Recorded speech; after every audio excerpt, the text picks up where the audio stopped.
Ассалаумағалейкум қазақ елі, міндетті түрде бүгін 14:30-да бірінші канал Евразия қосылар жобасы қосылып отырсын. Өйткені кеше болған ситуация Ерасыл мен Аяна жоба не болып жатқанын дәл бүгін 14:30-да талқылайтын боламыз. Бізбен бірге болыңыздар. Достар, короче, біз бүгін эфирге шығамыз. И темадан бірінші мен үйленуім келіп тұр. Сол үшін бірінші тезіз үміткерлер бүгін келіңдер ама или ертең үшін бәрін күтеміз. Бірінші кім үйленеді екен, давай соны жақсы айтып. Біз ондай бұл төбе спор керек емес бар ештеңе. Так что келіңдер. Ал Гүлнұр, қалайсыз? Сіздер мен баршаларыңызда көрермендер қосылар жобасы. Көңіл күйіңіз қалай? Көңіл күйім кішкене бүгін енді қобалжып, кеше қобалжып онша болмаған болса да бүгін кішкене бар. Егер Гүлнұрды танитын болуларыңыз керек, өйткені біздің студияға келген, біздің студияны көрген, қалай екен, қатысушы болып отырған қалай екен, үміткер болып келген емес. Пікірлеріңізді айта кетіңіздер. Сіз қалай ойлайсыз? Молодец. Қатысушы болған по-любому басқаша сезімдесің. Өзіңнің басқа қырларынан көрсетесің деген сияқты. Например, кішкене ашыла алмай қалдым ғой мен. Менің көп характерім, например, көрсетілген қандай екен сол сияқты. Енді алда уақыты бұйыртса, білесіздер. Бутылкамен бастан ұратынды ғана білесіздер қойсаңызшы. Мариям деген қыз. Қалайсыз, Мариям? Жақсы, өздерің қалайсыз? Көңіл күйіңіз қалай? Біздің студияға үйренісіп жатсыз ба? Бірақ әлі сөйлеп үйрене алмай Неге сөйлеп үйрене алмайды? Менің білуімше, мына жақта сіздің достарыңыз көп. Иә? Кім? ең жақын досым ол Бекет. Туғандармен бай-бай жақсы. Бекет жоқ, бұрыннан танисыз, иә? 2 жыл. Жақын досым Бекет дейді енді. Сосын Туғандармен енді былай жақсы араласып қалдым. сіздің аңсармен бір коллабтарыңызды байқап қалдым. Мен де араласам, бірақ аңсармен көп болған жоқтар. Онымен коммерческий досымды қойсаңызшы. Ондай емес. Жарты жыл ғана достым ондай. Қатты ұзақ емес деген. Жарты жыл ғана дейді мәселе. Сонда сіздің жігітпен жақсы ара қатынаста болып кетуіңізге қанша уақыт керек? Жоқ осылай 1-2. Құрметті оқырмандар, кеше эфирдің соңғы жағындағыге біздің мына орындықтардың қатарына келіп жайғасқан. Қалайсыз, Ақерке? Жақсы, шүкір, өздеріңіз қалайсыздар? Иә, келіп қалдыңыз. Көңіл күйіңіз бәрі орында ма? Иә, жақсы, шүкір. Кеше бір кішкене бір ренжіген адамдарыңыз, сізге ренжіген адамдар болған жоқ па, сіз эфирге шыққаннан кейін? Білмеймін енді. Ешкім хабарласқан жоқ, ешкім айтқан жоқ. Ренжитін ештеңе айттым деп ой алмаймын негізі. Енді не айтсам да, уақытты көрдіңіздер ғой, аз ғана болды. Толығымен түсіндірген де жоқпын, бірақ енді полностью бір қысқаша айтып кеттім да, ешкім ренжітті деп ойламаймын. Қазіргі уақытта бұрынғыдай Эдуардамен құрбысыз ба? Құрбымын, неге оны бәрі сұрап кетті да? Білмеймін, енді жалпы сұрап жатқаным ғой, енді бізде көп қатысушылар сыртқа кеткеннен кейін мынау менде құрбым Айбекпен. Иә, біз бір ай бойы бірге жүрдік. Солай екен, достар. Алда уақытта. Ақмарал, қалайсыз? Көңіл күйіңіз қалай? Қалай ұйықтадыңыз? Күшті. Ешқандай хайптарға оқымадым да, бермедім да. Тек қана жақсы жағынан оқыдым. Енді тарап екі жаққа бөлінеді ғой. Біреу жамандап жатыр, біреу жақсы деп жатыр. Сол жақсы жақтан өзіме іліп қалдым, болды. Тек қана хайт вообще оқымадым. Оқымадыңыз? Негізі үміткер кезінен бастап хайт оқымаймын. Комментарий вообще оқымаймын. Құрметті оқырмандар, естеріңізде бола жүрсін. Сол үшін жазып әуре болмаңыздар дейді Ақмарал. Хейтерларға мән бермей, олар рас айтады. Ансар, менің ең бірінші хейтерім осы қасымда отырып алып, маған хейт айта береді. Сол? Үміткер күтем айтпақшы. Жаңа Садәулетпен не әңгіме айттыңыз? Қашан? Жаңа. Қашан екенін білгіңіз келсе, алдындағы стористерді бақылаңыз, құрметті оқырман. Ал бұл Аңсар деген жігіт, құрметті оқырмандар, таныс бола отырыңыздар. Бүгін ортаға шығып, өзін таныстырады деп ойлаймыз. Иә? Иә, әрине. Қосылайық сила. Қалғандар терпела десеші. Кеп қалдық, үміткер енді күтеміз, келесі апшы. Үміткер күтесіз. Не айтам басын? Қанша жастасыз? Жасым 22-де, үйленбеген бойда. Солай екен, құрметті оқырмандар. Аңсар туралы толығырақ білу үшін бүгін эфирді көріңіздер. негізі өмірде де әлеуметтік желідегідей сіз бе әлде қалай? Негізі әлеуметтік желіде негізі басқа адаммын, ал өмірде вообще басқа адам.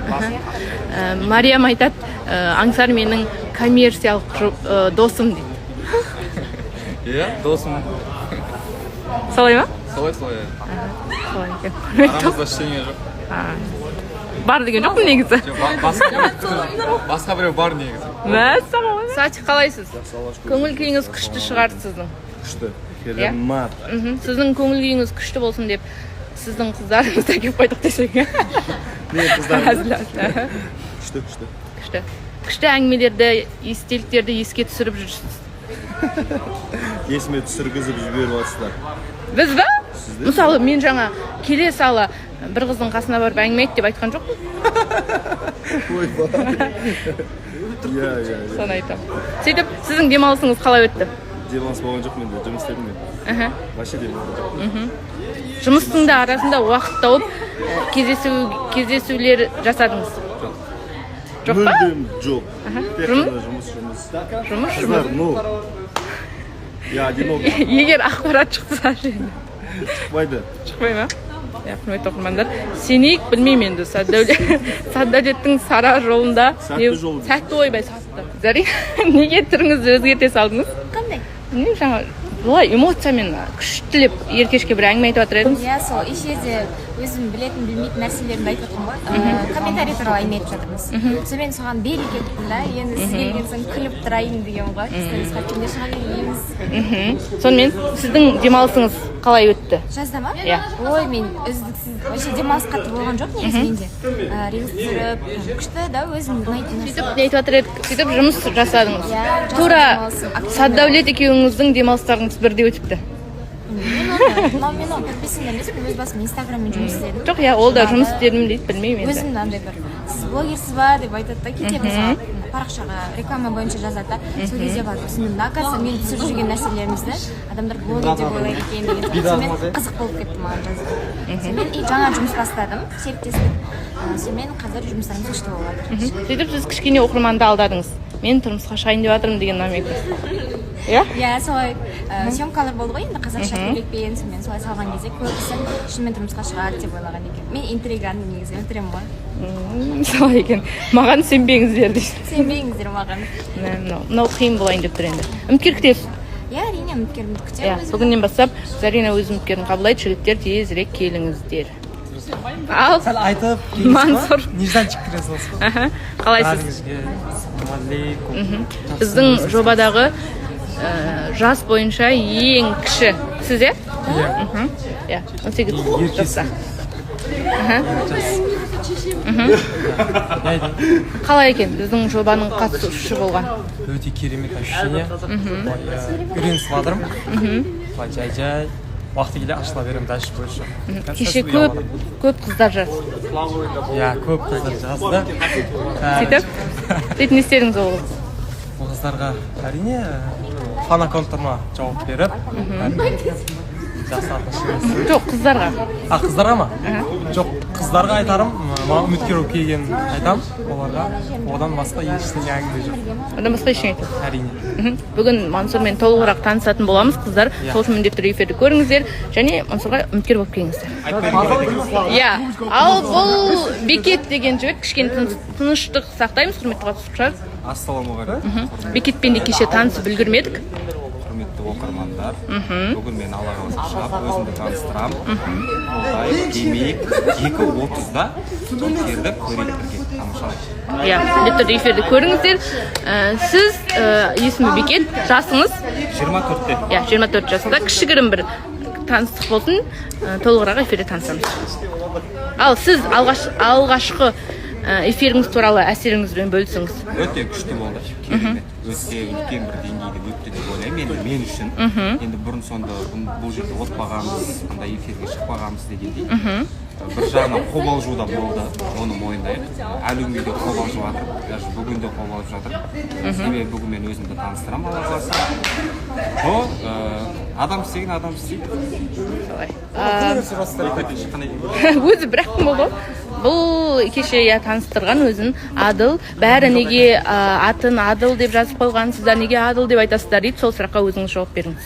Ассалаумағалейкум, қазақ елі, қырғыз елі, менің қолдаушыларым. Менің әкем қырғыз, анам қазақ, сондықтан менің есімімді қырғызша қойған Адыл деп. Қазақ тілінде әділ. Қалай айтсаңыздар да ренжімеймін. 14:30-да Бірақ сізге қайсысы қайсысы ыстығырақ естіледі? Өзімен азан шақырып қойған атым Адыл болғандықтан Адыл деп атасаңыздар нұр үстіне нұр болады. Иә, солай екен, құрметті оқырмандар. Сол үшін біз Адыл деп жазсақ та, Адыл деп айтсақ та, немесе әділ десек те қате емес. Соны ескере жүріңіздер. Мүмкін сіздер көріп үлгердіңіздер, немесе жоқ. Бұл бізде Камила деген қыз. Ал Камила, сіз алғашқы әсеріңізбен бөлісіңіз. Алғашқы әсерім өте керемет болды. Қатысушылардың бәрі өте әдемі. Жігіттердің бәрі өте сымбатты. Байқадық, сіздің стористеріңізде қыздарды емес, көбірек жігіттерді салғаныңызға қарап, деймін ба? Жігіттермен жақсы араласам. Демек, келген жігіттердің, үміткерлердің тілін таба аласыз деп ойлаймыз. Құрметті оқырмандар, Камиланы толығырақ білу үшін міндетті түрде эфирді көріңіздер. Бүгін 14:30-да бүгінде Камила өзін таныстырады. Оқырмандар, бізде өкпелеу басталып кетті. Неге мені түсірмейсің, неге қатысушылар түсіресіз деп. Бәрі мейірімге мен жақынмын ғой. Бәрі былай інісі ретінде, бауыр ретінде мен жақын тартпайды да. Қазір шынымен. Қой, өйтіп ешкімде мен күшті деп айтқан жоқпын ғой. Айттыңыз. Мысалы, мен сүйікті қатысушымыз Зарина, біздің ең краш жігіт Тимур деп қана айтамын ғой. Біз краш емес қой уже. Емес. Сіз өзіңіз мойындап қойып жатсыз ба? Мойындамасаңызшы. Соңына дейін. 2006-лар сила болады ғой. Қалғандар могила болады. Сонымен сіз не айтасыз бізге? Қандай ақпаратыңыз бар? Кім-кіммен қол ұстасты? Қандай бізге? Мен бұл жобаның қазір құлағы болып жатырмын. Соңғы уақытта. Мынау жігіт, мына жігіт, ана қызбен бүйтіп ойнап жатыр. Былай. Уже контакт жақындап жатыр. Сосын мынау бар мен. Ақмарал өз анаған тиісіп жатыр. Содан кейін анан қара. Сонымен мен қатты таңғалып жатырмын ше. Бұлар кеше ғана бір-бірін енді көріп, қалай бір-бірлеріне деген анандай бауыр ретінде болмаса бір дос болып кетті. Иә, дос болып кетті ол. Миға қоныспайтын нәрсе ғой мысалы. Сіздерде ондай болмады? Бізде ондай болған жоқ. Біз кәдімгідей бірінші күннен бастап ше, бір-бірін танымайсың, анау қандай аяқ киім киеді, анау қандай түрі қандай, білмейсің, атын білмейсің. Мыналар кәдімгідей бір-бірінің аттарын жаттап алған ғой, Сіз ешкімнің атын білмейсіз бе? Ешкімнің атын білмеген. Шариярды білем, Ансар, Ақмарал, Бекет, Мансор, Омарико екен білем, Зарина. Мына қыз Ариэлге ұқсайды, сол Ариэл деп айта беремін. Яқта Еркеш. Болды. Сіз де бәрін білер екенсіз ғой? Болды, дальше анақтан білмеймін мен. Сонда қыздың аты Мариям. Иә, Мариям. Сөйтіп атасаңыз болады. Мариям. Құрметті оқырмандар, байқаған шығарсыздар, біздің қатысушы қыздардың бәрі бір-бірінен өткен сұлу, сол сұлу қыздардың бірі Айгүл. Айгүлде бүгін өзін таныстырады толығырақ, бірақ есімін біле отырыңыздар. Ал сіз алғашқы эфирдегі әсеріңізбен бөлісіңіз. Кеше эфирде онша қобалжыған жоқ. Бірақ ана микрофонды алып сөйлеген кезде кішкене болады қобалжу. Сен сөзіңді бөліп тастасаң, сен ойлап қаласың. Не айтайын деп жатқан ем деген сияқты. Сондай моменттер болады, әдемі. Бірақ кеше кішкене бір ашулы болған сияқты. Енді маған бір ситуация ұнамай тұрса, прям мен эмоциям шығып кетеді. Ашуым бірінші шығып кетеді ғой. Ашуымды ашып көрсете аламын. Но егер ұнаватса, Жай. Сосын бір сұрағым бар. Былай айтады ғой, өмірде адам бірінші бір ұнатпаған адамды соңында ұнатып кетуі мүмкін деп. Сол Садәулет ұнап кетуі мүмкін. Ал Эдуарда, сіздің көңіл күйіңіз қалай? Біздің жобаның қыздары қалай екен? Әдемі, жақсы. Жақсы ма екен?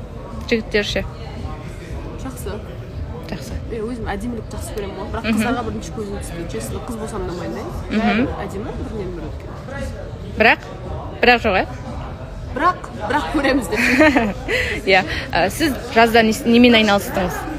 Мен бәріне жыр болған өзімнің барымды жаптым. Бірақ Мәссаған. бір енді вау дейтін бірдеңе ашайын деп жатырмын деп айта аламын енді. Мәссаған. Сізде уақыт жоқ демалысқа? Өткізім, иә, демалған жоқ. Жасауыңызды дайындап үлгердіңіз ба? Бастадыңыз ба? Дайындалып жатыр ол. Дайындалып жатыр. Демек тойдың ауылы алыс емес деп Алыс емес. ойлаймыз. Және де той бір ерекше дизайнда өтеді. Оның Мәссаған. барлығын көресіздер.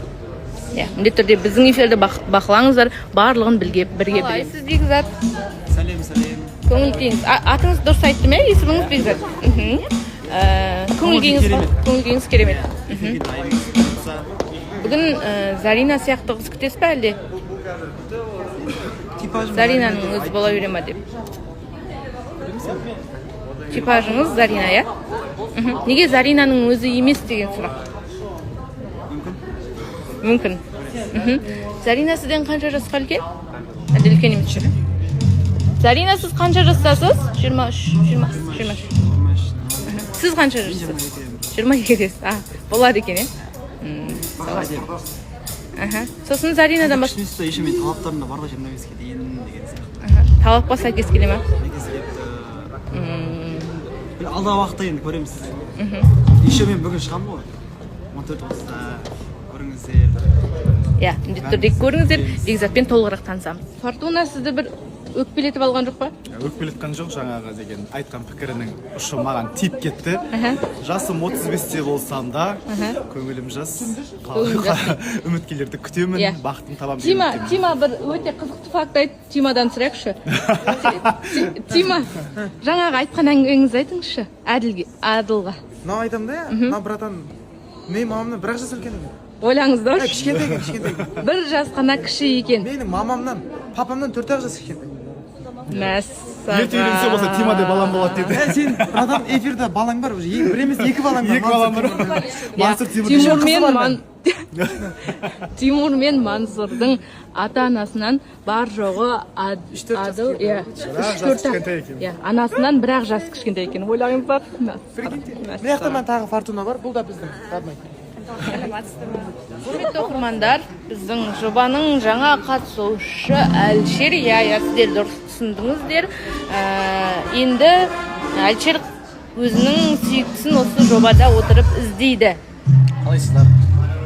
Сол айта кеткендей, Айдамен арамыз тоқтады. Нақты шешілген нәрсе. Сосын қыздар келіңіздер, мен сіздерді күтемін. Енді қайтадан сол бір шаққа оралып, ортаға шығып, ондай дүние болмайды. 100%. 100%. Сен кімін айтып жатыр енді. Білмейміз, бірақ алда не болады, қалай болады. Енді бұндай дүниелер бізде өздеріңіз білесіздер болып тұрады. Бірақ десе де енді шешім қабылдадым деп тұр жігіт. Сол үшін бүгіннен бастап Әлшерге келсеңіздер болады, үміткер болып қыздар.